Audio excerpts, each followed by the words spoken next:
Welcome to the Del Walmsley Radio Show.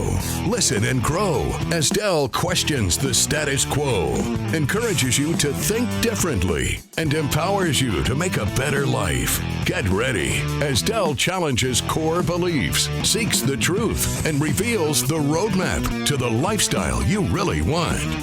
And now your host, multi-millionaire, national award-winning investor, CEO and founder of Lifestyles Unlimited, Del Walmsley. Welcome to the Del Walmsley Radio Show, where the hype ends and the help begins. I'm your host, Del Walmsley, and as always, we're working on your financial freedom. Today, my friends, we're going to go to the mailbag again, and it's going to stimulate some conversations that I actually am a little uncomfortable to have, but I think it needs to be done, so we'll go ahead and try it. The first article reads as follows. We're leaving. Rich Americans are ditching California and taking their tax dollars with them. And now the tax rates they're fleeing have been raised even higher. Goes on and says, the Golden State has lost its shine for the wealthiest residents. In 2023, California's population dipped below 39 million, the lowest count since 2015. So I want to bring this up to you. You say, why am I getting this? Is this political? It is political, but it's economically political, if that makes any sense at all. In other words, it's something you better be aware of if you're investing in stuff. And I have for years said I would never invest in California. Now, we have tons of members in California, by the way, and we've only bought, I think, one, maybe two apartment complexes ever in California. And that was in a very conservative part of the state, very center of the state. So where do all these investors that live in California invest? They invest in other states because California is pro-tenant and anti-landlord. It's high taxation. Your stuff can be robbed and stolen, and no one cares. You know, they just go into stores and rob them. The police don't even go after them. Now, here's the deal. I read a book quite a few years ago. The name of the book is called Atlas Shrugged, and it's by an author named Ayn Rand. It was written in 1957. It was at that time a country way back then in 57 that was doing exactly what America's doing today. It is becoming socialist. And this book was about the difference between being an individual and standing up for oneself and taking care of oneself and being responsible for oneself, and collectivism, where from those who have to those who need was the motto of the book, of the socialists, of the collectivism back then. And I don't think she actually even uses the word socialism. She calls it collectivism or something like that. I may be wrong. It's 800 pages, hard to remember, and I read it, 20, 30 years ago. But if you could ever read this book, you will understand what's happening in the United States, because it is exactly what is happening. So in this book, and what's happening right now is that people are becoming progressively less educated.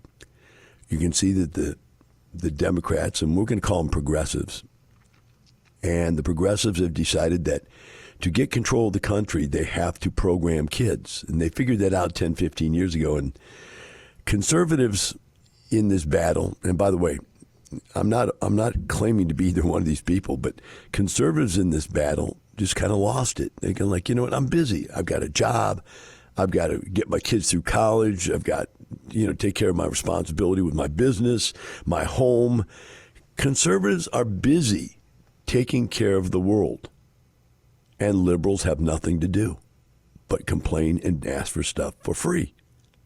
And so that's why they have the political clout that they do, why they have the political power.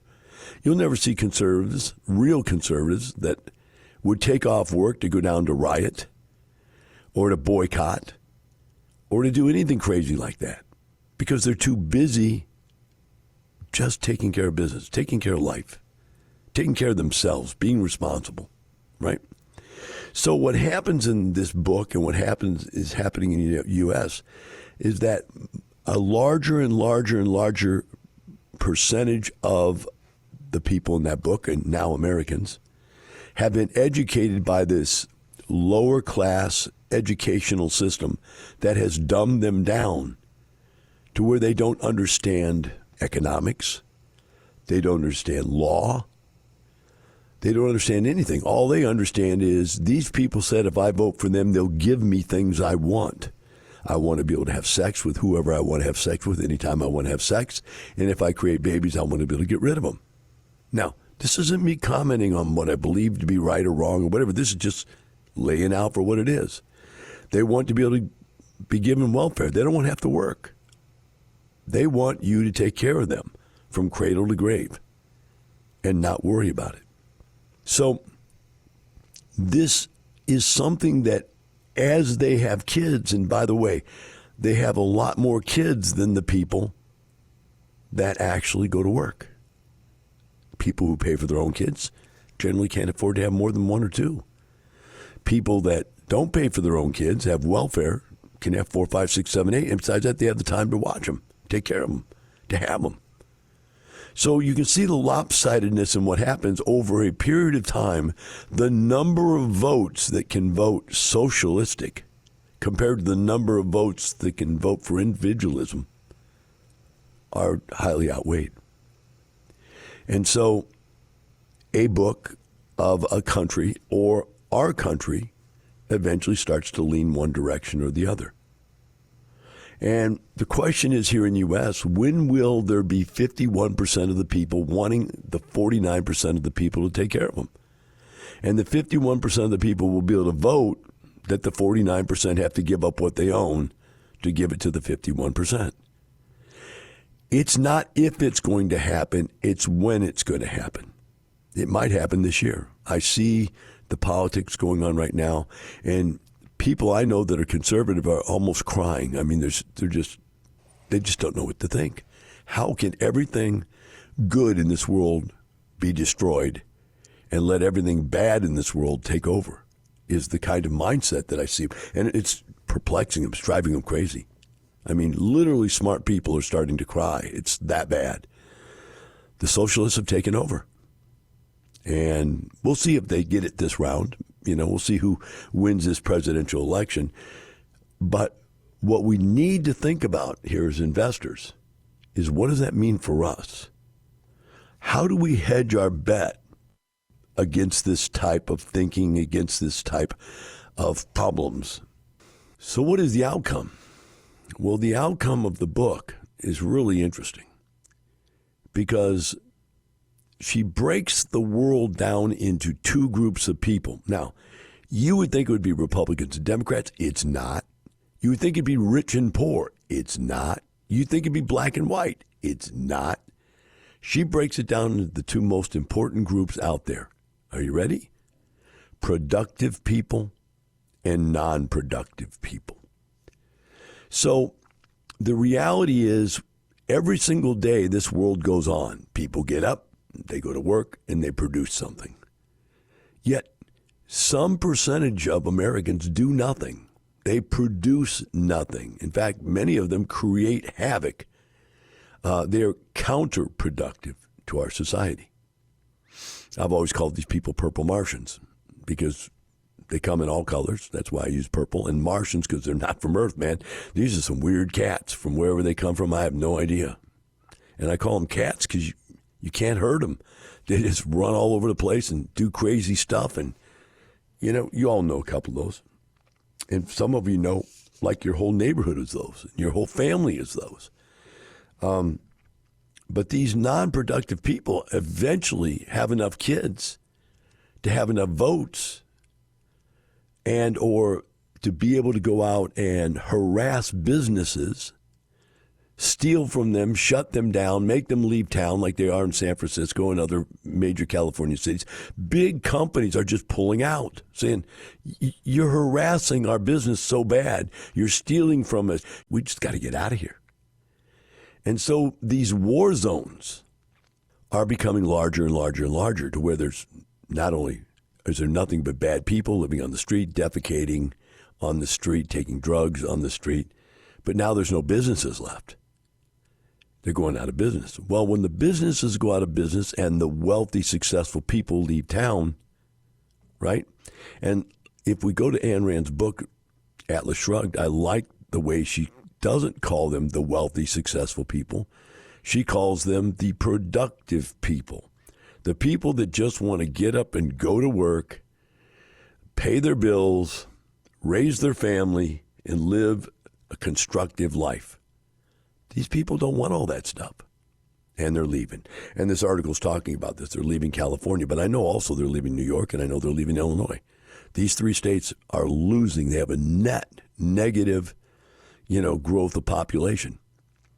It's all moving out. Now, the people that are moving out are not the drug addicts living on the street. No. It's not the illegal aliens that are filling up behind and infilling behind all of these productive people. It is the productive people that are leaving, and hence taking their tax dollars with them.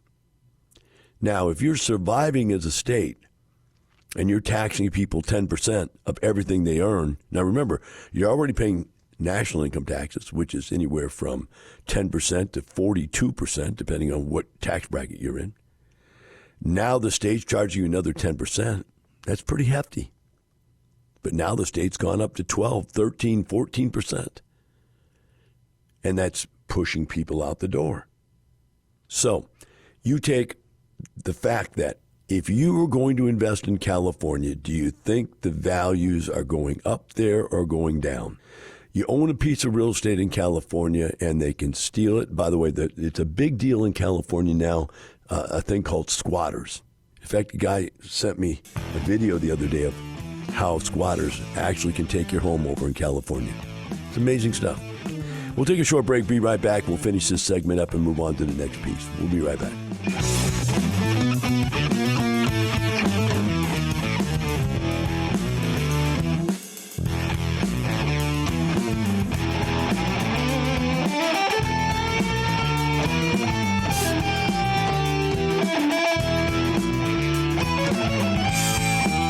Teaching you with a roadmap to creating the lifestyle you really want. Keep listening. The Del Walmsley Radio Show returns in moments. Del Walmsley interviews Chad and Lisa. This property, for you to have done what you've done, won the award, changed it around, done all the rehab, has got to be worth a lot more. We purchased it for $8.275, and it's worth $19 million now. So. Wait, whoa. That is incredible. I can see why you won an award, and that's great. Lifestyles Unlimited. Over 33 years teaching the real estate retirement roadmap. Text the word radio to 88007 for a $297 membership. Save $443 off the regular price. Text radio to 88007.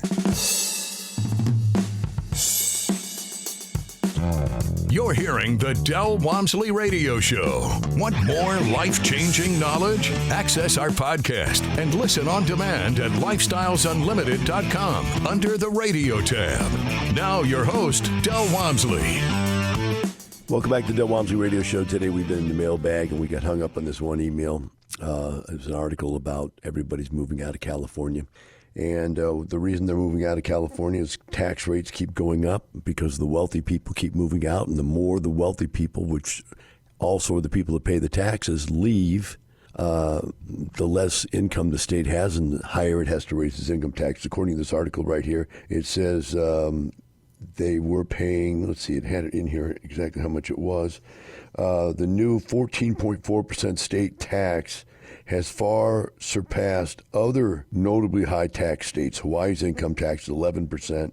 New York's income tax, it's like same thing, 10, 11, 12%, something like that. But they're now up to 14.4%. So the bottom line is I was talking about this article or this book called Atlas Shrugged and how Ayn Rand in 1957 actually predicted all this stuff was going to happen that's happening right now. And the end result in her book was that all of the productive people, now notice that I said productive people because she's not saying the rich people, she's not saying the Republicans and the Democrats, she's saying in both parties, people who go to work and produce stuff and create the world will eventually move away from those that want them to give up. In other words, in Atlas Shrugged, the saying is, and this is a socialist saying, from those who have to those who need. And so they just keep robbing the rich to give to the poor. But it's not the rich they're robbing. They're robbing. The rich are not even paying taxes. I know because I'm one of them. They're robbing the middle class to give everything to the poor. Or another way to say it, they're robbing people who get up and go to work every day and giving it to people that don't get up and go to work every day. And the end result in her book was everybody moved away. They all went to one place and hid from all the other people. And what happened when all the productive people leave? The entire country collapsed. Guess what's going to happen? This country is going to collapse. You can see them right now. They don't know how to take care of foreign policy. The people that are in charge right now, they don't know how to take care of national trade with other countries. They don't know what they're doing. They're not productive. They're all politicians that have never had a business or worked a day in their life. They have no idea how to run a country. All right, moving on. What do we need to glean from that as a real estate investor? Don't invest in California, New York, or Illinois. You're going to pay a hefty price if you do so. All right, moving on. Next article somebody sent me was interesting. It says, watching the housing market closely, it is announced this week that we are at an all-time high for number of used homes on the market. New construction continues to sell while used inventory is cooling down big time. Interest rates and bloated home values continue to make the housing market a pressure cooker. Trend I have noticed in my neighborhood is that this guy can't write. I mean, unbelievable. Is that all new construction is under contract or pending, and the old stuff isn't selling. Somebody sent me this. Is this true? No, it's not true at all. This guy, it's cuckoo for Cocoa Puffs, man. Low-end housing is so hard to get a hold of. It sells instantly. It's the high-end stuff. It's the expensive stuff, the new stuff. It isn't selling. My wife has a major hobby, which is going around looking at new homes, going, we should move to this one, to this one, to this one. And she looks at very expensive homes, always very expensive homes. None of them are selling. Almost all the new homes here in Houston that we've looked at, which I'd say is 25 or 30 new homes in the last couple months, they're all like $1 million below what their original asking price is. They're going down. Whereas as investors, every day that we could find something at low price, we'd suck it up in a second. It'd be gone in 5 seconds. So this guy's absolutely wrong in this article. I don't know how people get to write articles when they don't even know what they're talking about. But it happens, and that's why you send them to me and we go over them. Don't worry about it. What are we buying? We're buying low-end housing. Why? Because it makes sense financially. It rents with positive cash flow. We can buy it, renovate it, and make large capital gains in many cases. So that is what we buy. We do not buy the expensive stuff. We want nothing to do with it. We don't want to buy vacation housing. We don't want condos. We don't do Airbnb.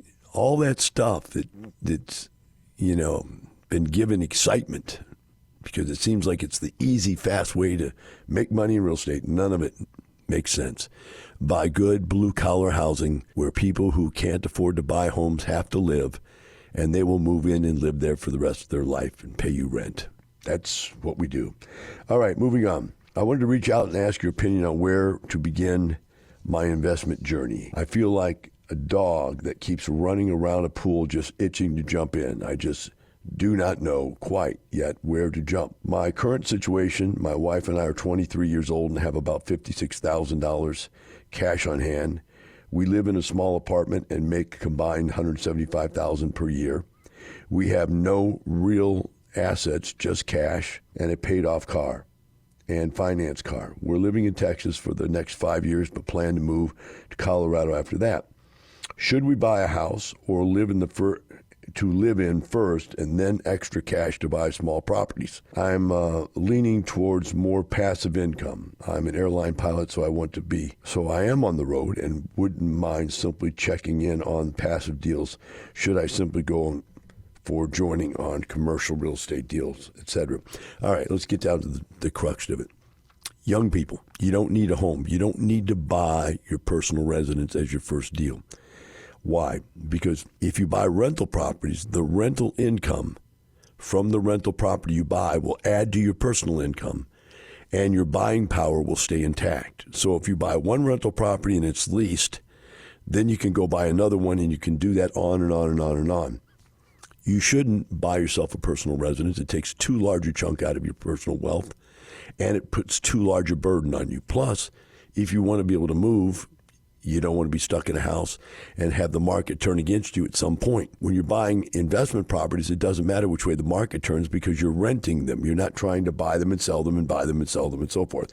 So in this particular case, 100% believe this person should go ahead and start buying some rental properties. Now, the next part of the question is, I don't know what I want to buy. The choices for this individual was between single-family houses and getting into syndicated apartment deals where you're totally passive. Either of those will work, okay?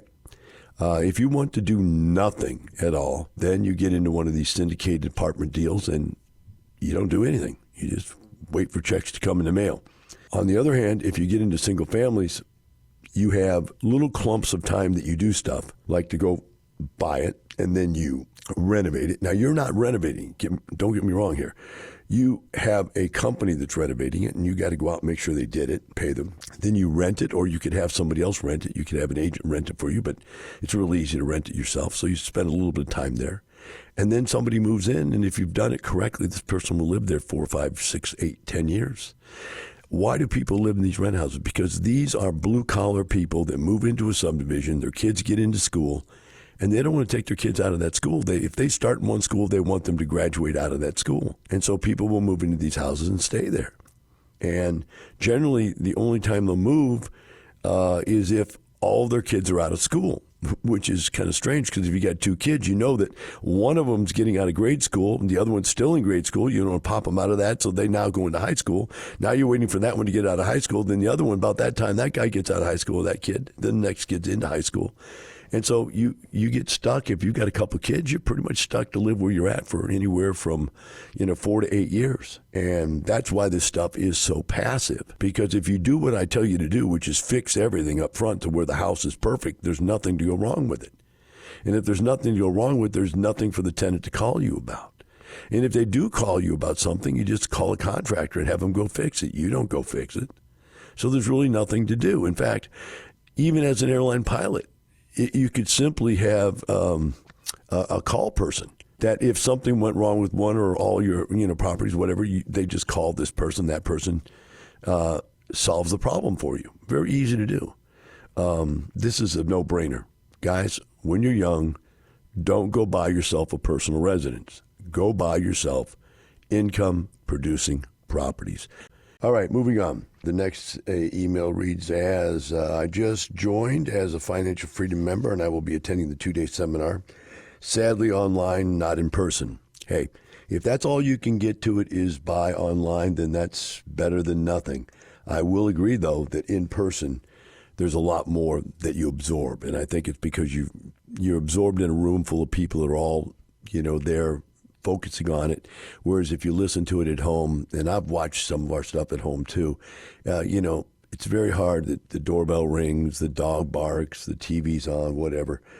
So I think it is better if you come in person to these things. But if that's all you can get to, it's a good way to get started. Goes on and said, maybe the question will be covered when I come to the seminar. But if you grab a little extra info ahead of time, it never hurts. Here's where I stand right now is about 1 year living expenses in the bank and currently no job. Had to move to California to help my kids, and I haven't gotten around to looking for work yet. I've got a 401k that is currently sitting at $171,000. Should I call Fidelity and tell them to cut a check when I'm ready to enroll on this thing? Or is there a better way to do this? Okay, so a couple things here. I spoke to this person. I said, why are you moving to California to help your kids? And it's some deal where he's going through a divorce. His wife lives in California with the kids, and only if he moves to California does he get to see the kids.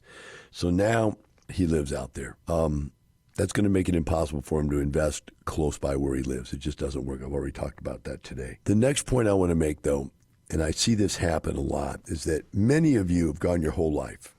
And let's say you're 40, you've gone 20 years of working, or you're 50, you've been working for 30 years, or you're 60 and you've been working for 40 years, and you never really understood how you could financially retire in 2 to 5 years and how you could make a lot more money with your investments than what you are and how life could be different. You didn't really understand that. Now that you understand that, you immediately believe you've got to change your entire life.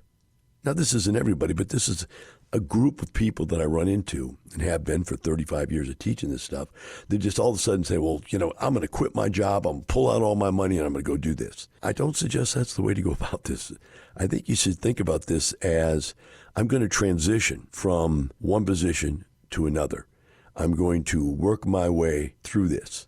Now, that means taking a little bit of money and doing an investment. See if you like it. Make sure it works for you, that you're the kind of person that follows the directions necessary to get the results we get. And if you're not, if you're somebody who just can't follow directions, you don't want to go put your whole life savings into something that you won't do right. And when I say right, I mean correctly. You just won't do it. And so you shouldn't. On the other hand, if you come and you test it and you go, hey, this makes sense, I'm able to follow what they're saying, and I'm able to make more money with my investments, then you gradually increase what you're doing. Now, some of you are pretty sharp. You have good business acumen. You've been successful in business before, and you get into this and you go, okay, I can see very quickly from the education and maybe one deal that I can do this, and then they move their life savings over to an apartment complex and retire. It happens. It happens here. I've seen it happen many, many, many times. But that's not everybody. So in this particular case with this gentleman, I don't know if he's the person that could do that or not. So whether he should pull it out or not is an unknown at this point. I would definitely go to the 2-day. I'd get all the knowledge you possibly can about what we do here. I would talk to as many different people that are members and see if your personality fits the type of personality necessary to make this type of a investment work for you, right? Now, once you start to take it out, now we get to the last part of his question, and that is, how do you get it out of there? And that question's answer is varied, because some people can't get their 401k out unless they quit their job. Some people can borrow up to $50,000 out of theirs, and have 50 grand to work with, but they can't get the whole amount out. Some people that are married can do something called a quadro, where you go out and you get your 401k out of your name and into your spouse's name, and that way your company can't mandate you working there to keep your 401k. So in other words, let's say I've got $200,000 in my 401k and my wife has $100,000 in her 401k. We go to court and I give my 401k legally to her. She gives her 401k to me, or even if it's just one, I give mine to her. She now owns it. Now my company cannot say you have to quit your job to get your 401k out, because it's not my 401k. It's hers. And she doesn't work there. So they can't mandate her to maintain that 401k. That's another way. It's called a quadro. There are ways after 59 and a half you get it out without paying penalty, but you still have to pay taxes. And there are ways to pull it out and maneuver it such that you can reduce the amount of taxes that you pay. This is very complicated taxing, tax planning. There's the right word for it. It's very complicated tax planning to figure that out. It's not something you just going to come here and say, well, give me the answer. There's no answer. We got to look at your personal financial situation, your job, your income, what you have, and how you can manipulate that. So you're going to need to get in here and get information, get started, get educated before you make a decision like that. Once you do, it all starts to build up. We get all the information together and building blocks of the plan, and then we can figure out how to take that money out. Some people don't want to take it out. They don't want to pay the taxes, so they move the money into a self-directed IRA and invest with a self-directed IRA. The problem with that is you lose all the benefits of real estate to the self-directed IRA. What does that mean? Well, number one, you don't get to use the depreciation, so the income is not tax-free. All the income goes into your IRA, and when it comes out as ordinary income, and you have to pay ordinary income taxes. So, my friends, that's not a good choice. Well, I hope we learned something today, and remember always, it's not the money, it's the lifestyle. We'll see you tomorrow.